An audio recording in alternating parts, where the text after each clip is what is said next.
समस्या बेटा बहुत है। मैं अकेली रहती हूँ, मेरे पास तो 1 रुपये का भी आमदनी नहीं किसी की। मेरे पास मेरा लड़का 15 साल से बाहर निकल रहा है, मैं पहले दिन से रोटी खा रही हूँ मैं, अब तीसरा महीना लग गया। नहीं, मैं खुद परेशानी हूँ। मैं किसी से पड़ोस से 50 रुपये लेकर आई, मगर स्कूटर में ऑटो में जाना है। हर पाल कोई फ़ोन करते रहते हो, ये मेरी सहायता करता है। ये समस्या पहले से नहीं बढ़ रही, 70 साल की विधवा की पेंशन करवाई थी मैंने, वो अभी आई नहीं है मेरे पास। एक बुजुर्ग कितने परेशान होकर जाता है, ये सरकार का सम्मान नहीं है। पेंशन एक सम्मान का रूप होती है, उनकी आर्थिक रूप से मदद होती है, उनको उनका सम्मान भी होता है, और लेकिन ये उनका बार बार परेशान करके उनका अपमान किया जाता है। आम आदमी पार्टी की सरकार बनाई, क्यों?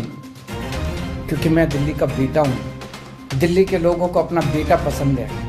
राष्ट्र के द्वारा 15 जून को बुजुर्ग दुर्व्यवहार दिवस मनाया जाता है, जिसका उद्देश्य होता है कि बुजुर्गों के प्रति जो पारिवारिक तौर पर, सामाजिक तौर पर और सरकारी तौर पर दुर्व्यवहार बढ़ रहा है, उनका अपमान बढ़ रहा है, इसको कम किया जाए। लेकिन ऐसा ना तो सरकारों के द्वारा, ना ही संस्थाओं के, कुछ संस्थाओं को छोड़कर इस दिवस पर या किसी भी दिवस पर कोई खास कार्यक्रम नहीं किए जाते, जिससे वो दिन घोषित करने का जो उद्देश्य होता है वो पूर्ण रूप से सफल नहीं होता है, उसका उद्देश्य पूरा नहीं होता है। हर साल 15 जून को विश्व बुजुर्ग दुर्व्यवहार जागरूकता दिवस मनाया जाता है। उम्र का ढलना हर व्यक्ति की नियति में लिखा होता है, लेकिन हर परिवार में बुजुर्ग उम्र बढ़ने के साथ साथ भविष्य के लिए अपने बच्चों से आस लगाते हैं। सरकार की इसमें एक अहम भूमिका देखी जा सकती है। शारीरिक और आर्थिक दृष्टिकोण से कमजोर बुजुर्गों को समय पर सरकार द्वारा दी जाने वाली स्वास्थ्य सेवाएं और वृद्धा पेंशन बड़ा सहारा होती है। यह बुजुर्गों को सम्मान से जीने का अवसर प्रदान करती है। कादीपुर के रहने वाले सामाजिक कार्यकर्ता डॉक्टर हरपाल सिंह जटराना द्वारा संचालित हरपाल की चौपाल में बुजुर्गों का जमावड़ा रहता है। बुजुर्ग पेंशन के लिए परेशान है, लेकिन दिल्ली में बीते 7 वर्षों से नई वृद्धा पेंशन के आवेदन बंद है। तो जिन बुजुर्गों को पेंशन मिल भी रही है, उनका कहना है कि पेंशन नियमित नहीं आती। जहां दिल्ली के मुख्यमंत्री अरविंद केजरीवाल अक्सर यह कहते देखे गए हैं कि वह दिल्ली के बेटे हैं। आम आदमी पार्टी की सरकार बनाई, क्यों? क्योंकि मैं दिल्ली का बेटा हूँ, दिल्ली के लोगों को अपना बेटा पसंद है। क्या कोई बेटा बुजुर्गों के साथ ऐसा दुर्व्यवहार कर सकता है? आपको आज बुजुर्गों का दर्द खुद सुनना चाहिए। अंगूरी देवी। कहाँ से आए आप? DCM से, ए ब्लॉक से। समस्या बेटा बहुत है। मैं अकेली रहती हूँ, मेरे पास कोई 1 रुपये का भी आमदनी नहीं किसी की। मेरे पास मेरा लड़का 15 साल से बाहर निकल रहा है, मैं पहले दिन से रोटी खा रही हूँ मैं, अब तीसरा महीना लग गया। पेंशन नहीं आ रही? नहीं, तो आप कैसे? मैं खुद परेशानी हूँ। मैं किसी से पड़ोस से 50 रुपये लेकर आई, मगर स्कूटर में ऑटो में जाना है।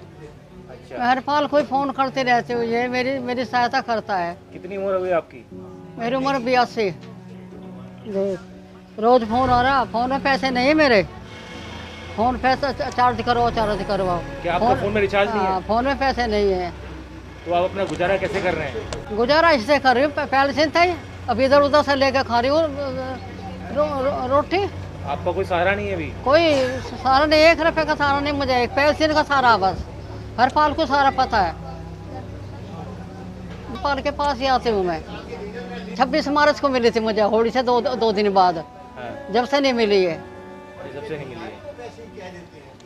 मैं बेटा चल रही इस वक्त, अब कहाँ तक, कब तक पैसे मांगती रहूँ? मेरा नाम मसी चरण है और उम्र मेरी 80 साल है। कहाँ से आए आप? और मैं कादीपुर से आया हूँ। मेरी पेंशन नवंबर से रुकी हुई है और पहले भी 2 रिमाइंडर जा चुके हैं, अभी तक कोई कार्रवाई नहीं की गई है। और मैं बीमार भी हूँ, मेरा इलाज भी चल रहा है और मैं चाहता हूँ कि समय पर मेरी पेंशन आ जाए तो मैं अपना इलाज वगैरह सब करा सकता हूँ। कितनी उम्र है आपकी? 80 साल है। तो आप अभी कैसे अपना काम चला रहे हैं? सर ऐसे ही चला रहे हैं। बच्चा का भी इसका एक्सीडेंट हो गया था, वो भी अभी काम नहीं कर रहा है, तो है फाइनेंशियली बड़ी प्रॉब्लम है, लेकिन क्या करें, वो जीवन तो काटना किसी न किसी तरह से। फूलवती देवी। कहाँ से आए? कादी बिहार से। अच्छा, क्या समस्या है आपकी? ये समस्या पहले से नहीं बढ़ रही, 70 साल की। अच्छा, क्या कह रहे हो? बीमार रहूँ मैं, कहाँ जाऊँ मैं अब वहाँ? नहीं, क्या कह रहे हैं ऑफिस वाले? ऑफिस वाले नो कह रहे हैं यहाँ आओ, यहाँ आओ। तो क्या दिक्कत है वहाँ पर आपको जाने में? अब मैं बीमार रहूँ, चलन जाता चक्कर हाँ मैं। और घर में कौन कौन है आपके? घर में मेरा बेटा भी है, बहू भी है, वे अपने काम पर चले जाते हैं। मैं अकेली रह जाती हूँ, कहाँ जाऊँ मैं। आपका नाम क्या है? कृष्ण कुमार मिश्रा, कहाँ से आए हैं? कादीपुर से। क्या समस्या है आपकी? समस्या ये है कि मेरा खाता बंद हो गया था। 2017 से पेंशन के मैं फॉर्म भर रखा हूँ, आज तक नहीं आया। मैं कितने बार मैं कर्जालय जा चुका हूँ। अभी मैं शायद 15 दिन पहले मैं गया था, बोले थे कि नए से फॉर्म भरा जाएगा और बार बार कर्जालय बुला रहे हैं। मैं असमर्थ हूँ। एक मेरा एक्सीडेंट हो गया है जो कि वर्कर पर चलता हूँ मैं। सामाजिक कार्यकर्ता डॉक्टर हरपाल सिंह जटराणा पेंशन को लेकर लंबे समय से काम कर रहे हैं। उन्होंने इसके लिए धरना दिया, यात्राएं निकाली, पत्राचार किए, न्यायालय तक गए। बावजूद इसके बुजुर्गों के पेंशन के आवेदन शुरू नहीं हुए। दिल्ली सरकार का कहना है कि उनके पास नए आवेदनों के लिए रिक्तियां नहीं हैं। इसका सीधा मतलब आप भी समझ सकते हैं, लेकिन कई ऐसे बुजुर्ग हैं जो पेंशन की आस में दम तोड़ चुके हैं। इसमें अगर हम बुजुर्गों की बात करें और सरकार की बात करें तो बुजुर्गों को अनेकों प्रकार की आज परेशानी का सामना करना पड़ रहा है। हम आज बुजुर्गों की पेंशन की बात कर रहे थे तो दिल्ली सरकार के द्वारा अधिकतर बुजुर्गों की जो पेंशन रोक दी जाती है या नई पेंशन लगते वक्त चालू नहीं की जाती है या कोई कमी आ जाती है तो उसमें बार बार कार्यालय में बुलाया जाता है। एक एक बुजुर्ग को 4 बार कार्यालय में जाना पड़ता है। ऐसे हमारे पास रिकॉर्ड उपलब्ध हैं। तो वो उस बुजुर्ग का सम्मान कर रहे हैं, अपमान कर रहे हैं। होना तो ये चाहिए कि वो सरकार उस बुजुर्ग के कार्य घर जाके करे। चुनाव आयोग के द्वारा 80 साल से ऊपर के बुजुर्गों की वोट घर पे आके ली गई है, अच्छा प्रयास है। तो 80 साल से ऊपर के जो बुजुर्ग हैं उनकी पेंशन की कोई समस्या हो तो घर पे आके क्यों नहीं जांच की जाए। ये सरकार का सम्मान नहीं है। पेंशन एक सम्मान का रूप होती है, उनकी आर्थिक रूप से भी मदद होती है, उनको उनका सम्मान भी होता है और लेकिन ये उनका बार बार परेशान करके उनका अपमान किया जाता है। बीते 7 सालों से लगभग दिल्ली में पेंशन बंद है बुजुर्गों की, तो इसको आप कैसे देखते हैं सम्मान के रूप में? इससे बड़ा अपमान और क्या होगा। बहुत ही आश्चर्यचकित जवाब आया। इससे बड़ा बुजुर्गों का अपमान हो नहीं सकता। वो कह रहे हैं कि रिक्त ना होने के कारण से हम पेंशन नहीं लगा सकते हैं। इसका मतलब ये लिख के हमें दिया जा रहा है रिक्तियां खाली हैं। इसका मतलब जो रिक्तियां पहले भरी हुई हैं उनका देहांत होगा, फिर रिक्तियां खाली होंगी, फिर पेंशन दी जाएगी। इससे बड़ा अपमान जो जीवित बुजुर्ग हैं जिनको पेंशन सरकार दे रही है उनका भी अपमान कर रहे हैं, उनके मरने का इंतजार कर रहे हैं। इसका एक मतलब ये भी हो सकता है बुजुर्गों को आज सबसे आवश्यकता सम्मान की है। अगर उनको सम्मान मिलना शुरू हो जाए तो उनको और कोई परेशानी नहीं होती है। उनको एक वक्त रोटी कम दे दो लेकिन वो सम्मान दे दो। उम्र ढलने के साथ साथ बुजुर्गों का शरीर उनका साथ छोड़ने लगता है। ऐसे में वे आर्थिक रूप से भी कमजोर हो जाते हैं। इस समय पर बुजुर्ग अपने परिवार और बच्चों से उम्मीदें लगाने लगते हैं। कई बार उन्हें उम्मीद की जगह उपेक्षा का सामना करना पड़ता है।